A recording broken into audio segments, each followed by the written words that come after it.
Welcome to this week's edition of the Mutant Blitz podcast.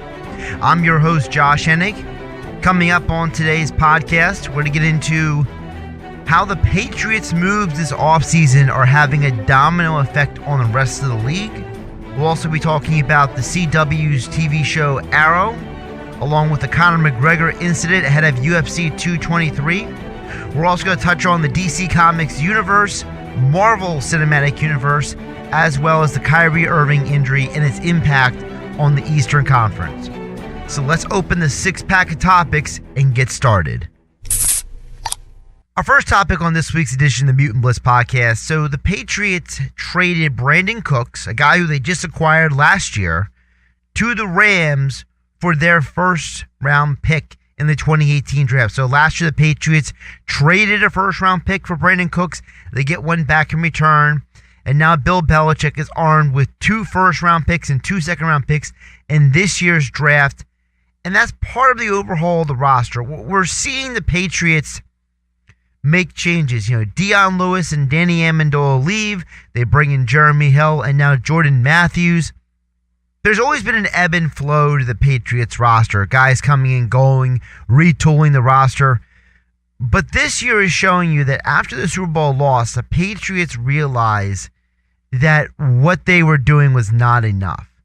And that's impacting the rest of the league. Because while the rest of the league is thinking, man, we got Dion Lewis and Danny Amendola and Brandin Cooks, that's the blessing in disguise of Bill Belichick.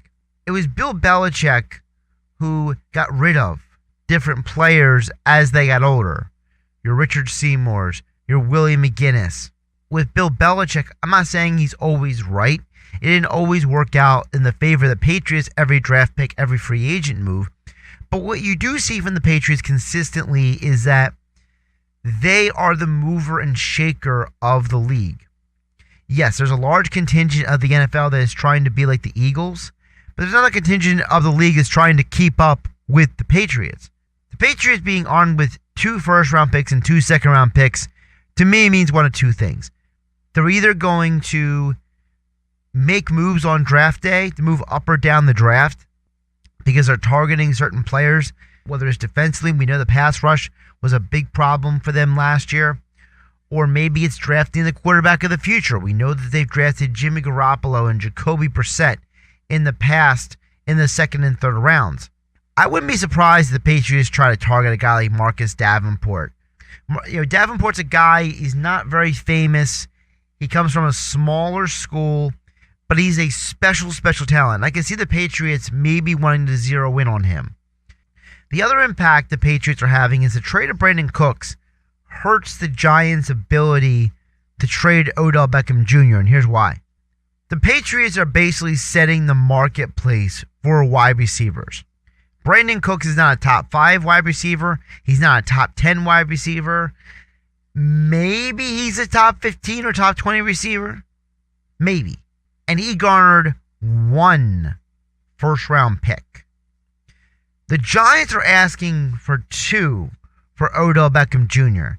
And you have to wonder, are they really going to get 2? Is there a team out there that's willing to offer them 2 first-round picks? It seems a little bit steep now that you look at Brandin Cooks. I'm not saying that Odell Beckham Jr. isn't worth 2 first-round picks, but if the Giants are serious about moving on from OBJ, they have to consider that Brandin Cooks, a guy who left New Orleans, went to New England, and now is going to the Rams, that's 3 teams in 3 years, has been traded for end of the first-round picks. I think Odell Beckham Jr. is worth a high first-round pick or a low first-round pick and a second-round pick. I'm just not sure you're going to get the 2 first-round picks. And I think that in many ways the Patriots, they're showing you time and time again that what other teams value isn't always legitimate value. Sometimes other teams will overvalue things the Patriots have no value for at all. And that should concern you because, again, the Patriots have a history. Matt Castle was never the same once he left New England. Richard Seymour had a couple more seasons and then he dropped off. Willie McGinnis was way past his prime when he left New England. The Patriots know when to move on from guys, and you have to wonder, was Brandin Cooks good because he played with Drew Brees and Tom Brady, or is he really that talented? Dion Lewis, Danny Amendola, can they be the same players in their new homes? And also, could Jeremy Hill become the new LeGarrette Blount for New England? Is Jordan Matthews the true replacement of Amendola in New England? But one thing we know for sure, more often than not, the Patriots make the right move. Topic number 2 on this week's Mutant Blitz podcast. So, the CW's Arrow. It's the longest running of the DC TV shows right now on television. And it's been the catalyst for the growth of the channel, the CW, becoming basically the DC Comics TV universe. Executive producer Mark Guggenheim teased in an interview with Entertainment Weekly that the season 6 finale will have an unusual cliffhanger for the show that he called, quote, what's going to happen next type of cliffhanger, unquote. Now, we already know that Katie Lutz's character, Sarah Lance, will make an appearance, and that could have a lot to do with the twist at the end of this season. What I think is interesting about Arrow, the producers of the show are constantly trying to evolve the show. They're not just trying to stay with a specific set of characters at all times. Obviously, if you have your mainstays, you've had John Diggle, you have had Oliver Queen, you've had Felicity Smoke, you've had your mainstays. Then you've had your secondaries. And we saw Thea Queen come back this season, and now she leaves again. We've seen Roy Harper come and go throughout the years. And we've seen the cast of villains come and go and evolve as well. But what has been the mainstay has been the fact that the show has revolved around Oliver, because he is the Arrow. How much longer is Arrow going to be the staple for the CW? I'm not casting doom and gloom on the show, because I think the show is still entertaining. It's still got very good writing. It's still interesting.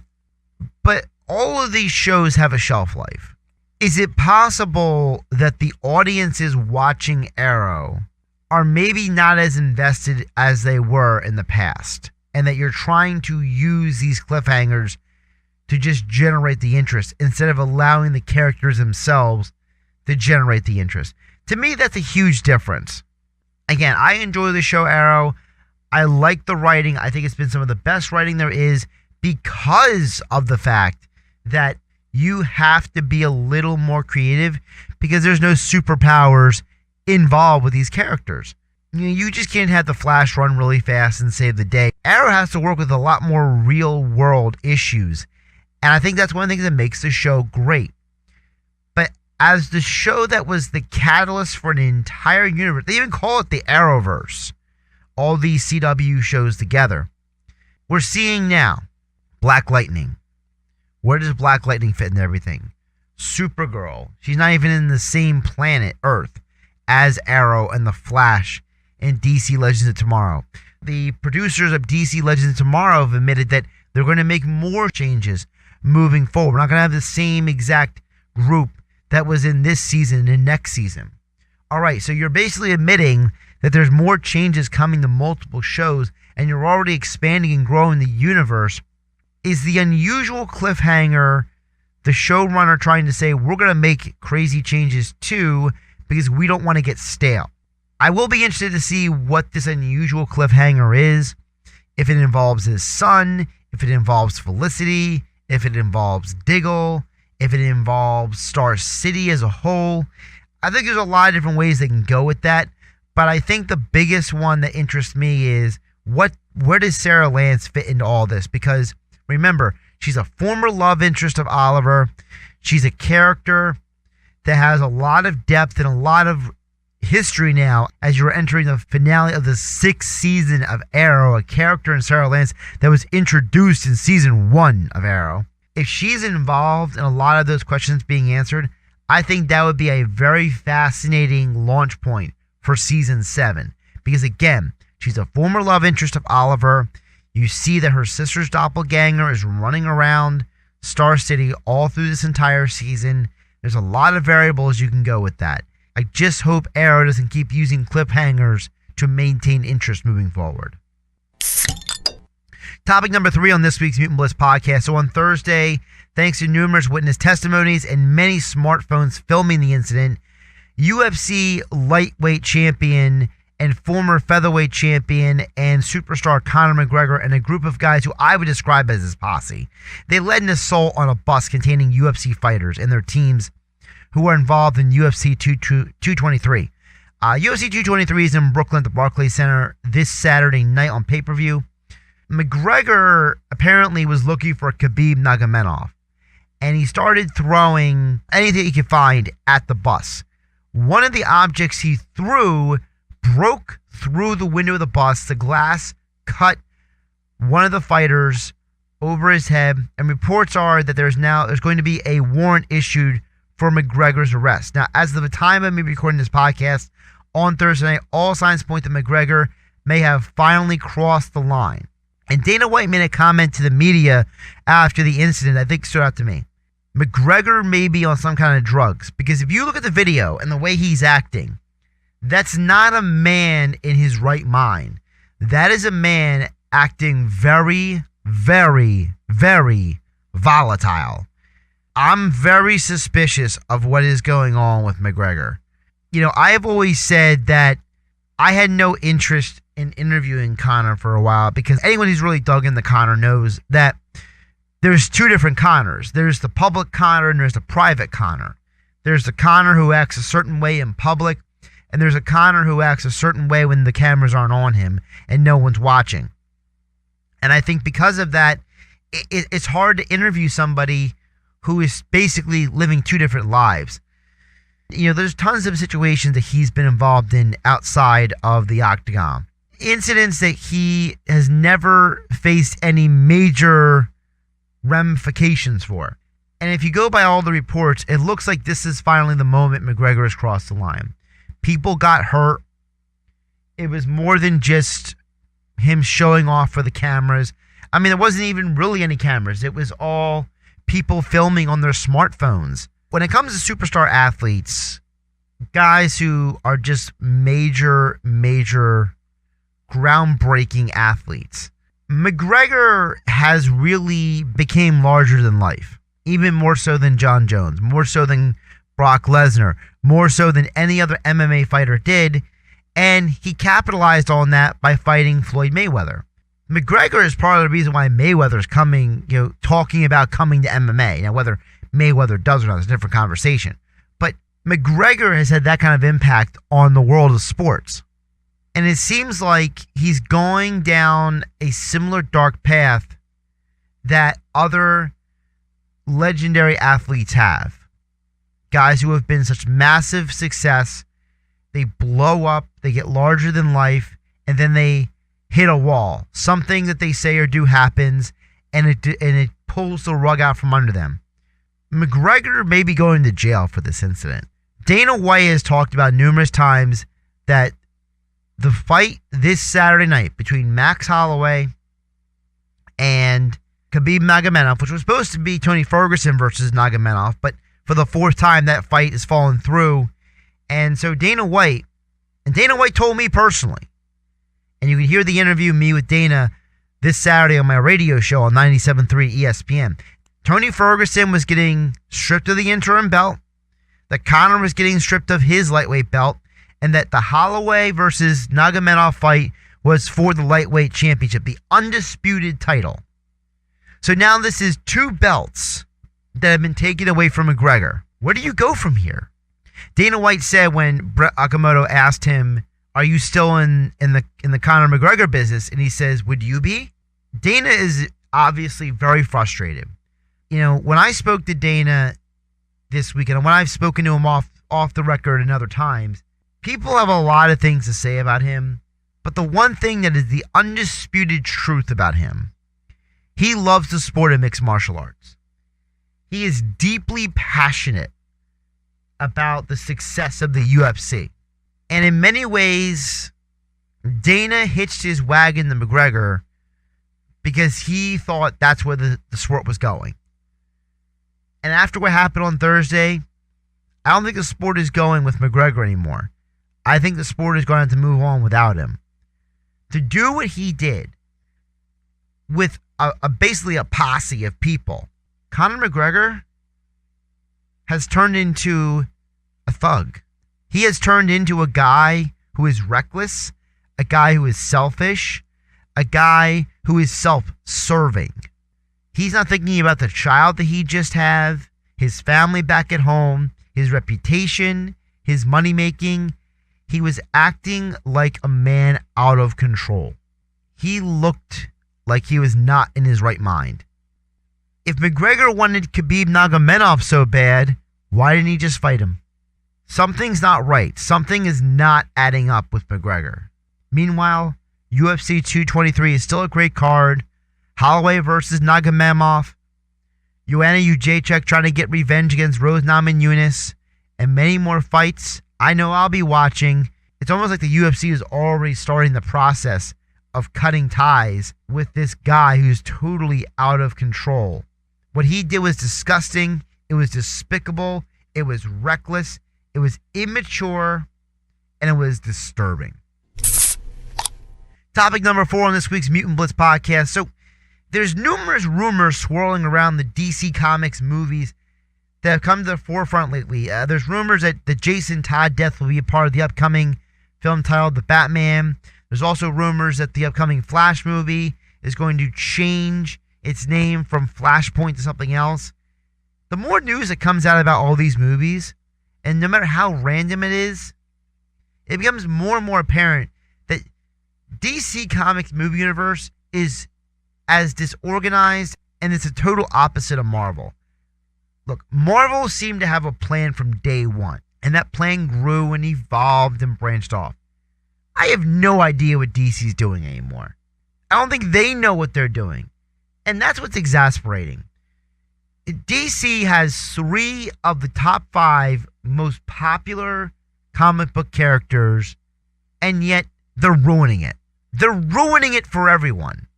Superman, Batman, Wonder Woman, 3 of the 5 most famous comic book characters of the last 100 years. The Wonder Woman movie was great.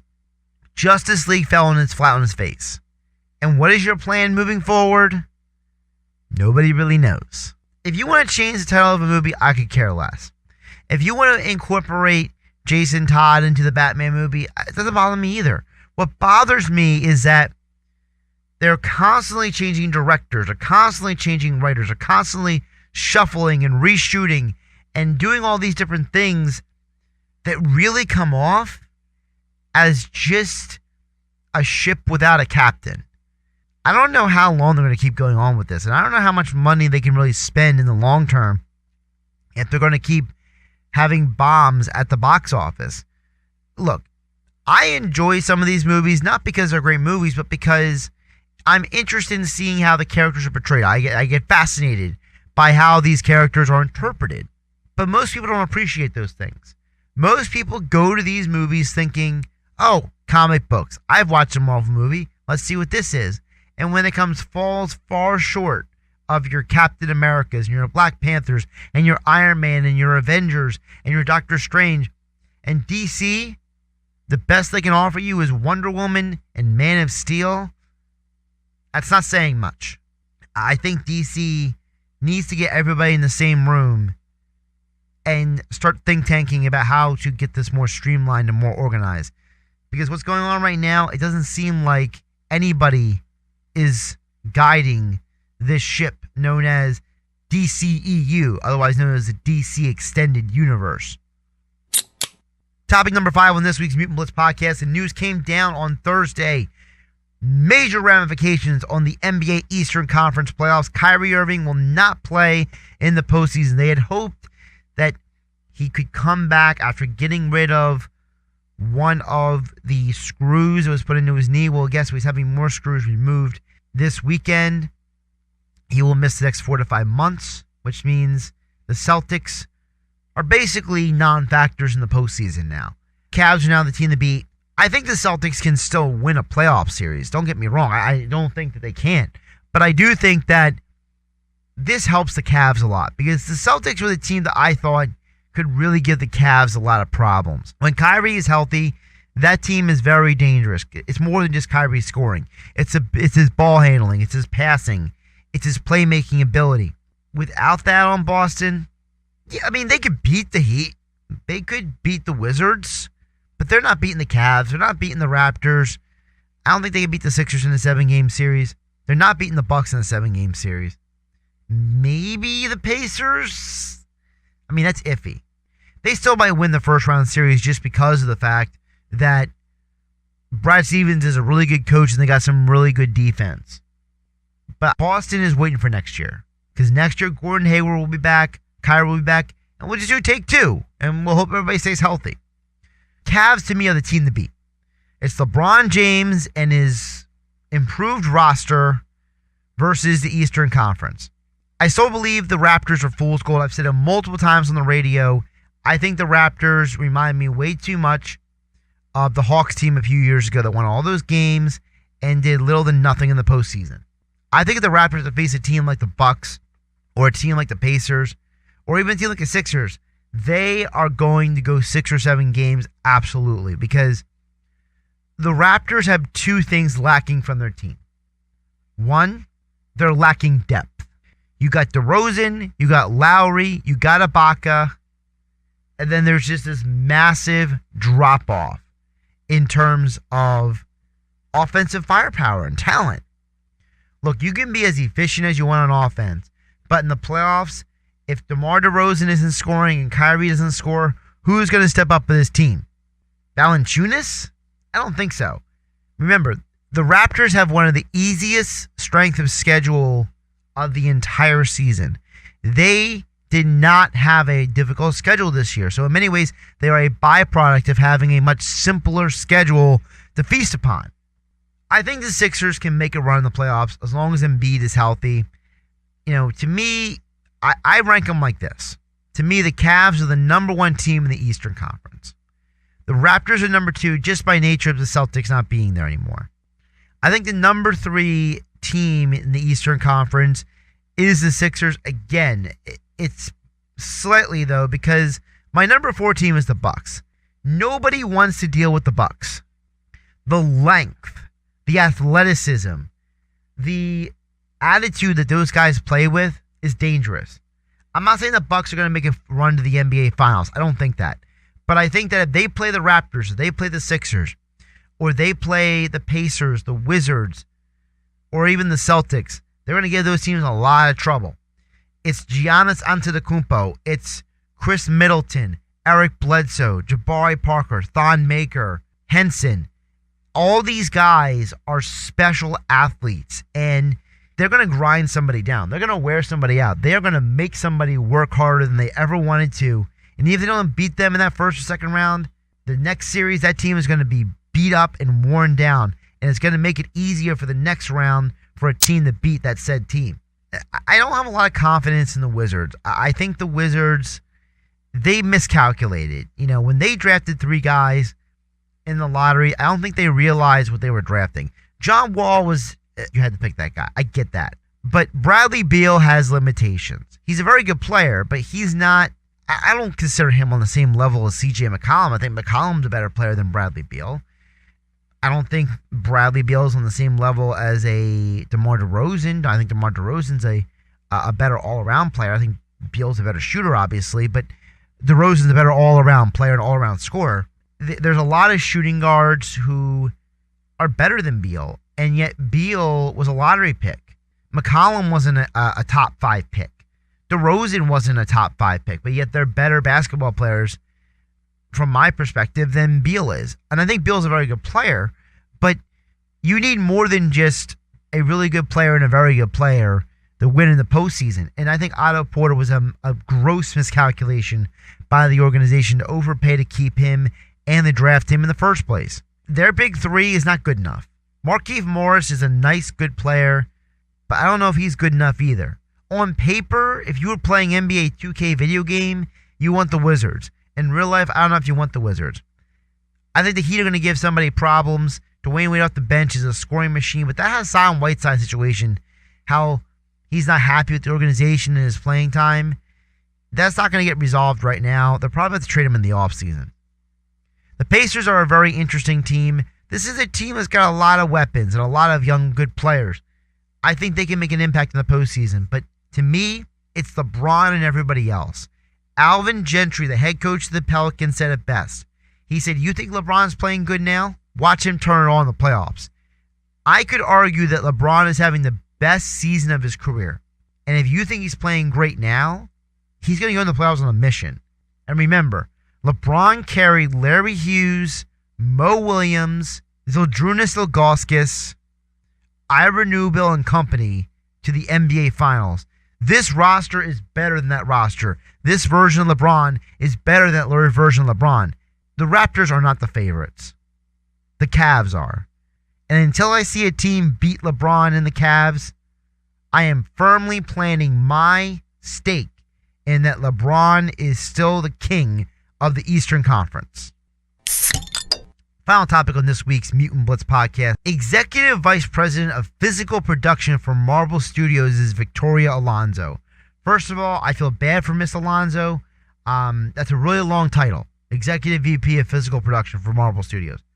But anyway, so Victoria Alonso told the Hollywood Reporter that she hopes there will be better gender representation in terms of directors for MCU films moving forward. Look, I had a conversation with Chelsea Corinne a couple weeks ago on the podcast about how women are portrayed in comic book movies and TV shows. It's important how we portray women to other women because we live in a world, we live in a society where we are constantly giving young people the wrong idea or giving them the wrong impression or giving them the wrong message. And I think Victoria in her desire for more representation, I don't think that's what she or anyone at Marvel should be focused on. Who directs the film is much less important than the portrayal of the characters in that film. What was done with Wonder Woman in her movie, what's being done with Captain Marvel in her movie, the portrayal of Black Panther, these are all important moments because these stereotypes that we have as a society about women, about superheroes, we're breaking those stereotypes. And breaking stereotypes is important because so many times society uses stereotypes as a crutch. We live in a world where we've stereotyped everything based on skin color, based on gender, based on people's cultural background, the cities they live in, their financial situation. We make these assumptions about people. And the beautiful things about comic books is that comic books were meant to reach past your gender, your race, your culture, your upbringing, your financial situation. It was meant to give people a fictional place to go with characters they can identify with. What frustrates me about what Victoria Alonso said isn't that she wants better representation and equality among directors gender-wise. I don't care that she said that. What I care about is that that's where her mind went first, not to the characters as being portrayed. Because most people never remember the directors. They remember the people who are in the movies that were directed. You can name a ton of movies that Denzel Washington was in. You can name a ton of movies that Tom Hanks has been in. You can name all these movies that Sylvester Stallone has been in. But you can't name half of their directors or their producers or what studios released those films. To me, Victoria Alonso, I understand where she's coming from, but her position should be more focused on the people who are the star of the films, not the person who's directing it. I think Victoria would be better suited to ask her bosses at Marvel, hey, people keep asking for this Black Widow movie. Where is it? When we get the X-Men back, why don't we make a Storm movie just with her, not with the rest of the X-Men? How about an Emma Frost movie? To me, those are better ways to get better gender representation than who's directing a film. Thanks for listening to this week's edition of the Mutant Blitz podcast. If you enjoyed today's podcast, please be sure to hit that like button below it, subscribe button so you get alerts every time we post a new podcast each and every week. If you have any thoughts or feedbacks about any topics from today's podcast, just drop a comment down below and say what you liked or didn't like. Appreciate the feedback as always. This is Josh Hennig, your host, and I'll catch you next week right here for the Mutant Blitz podcast.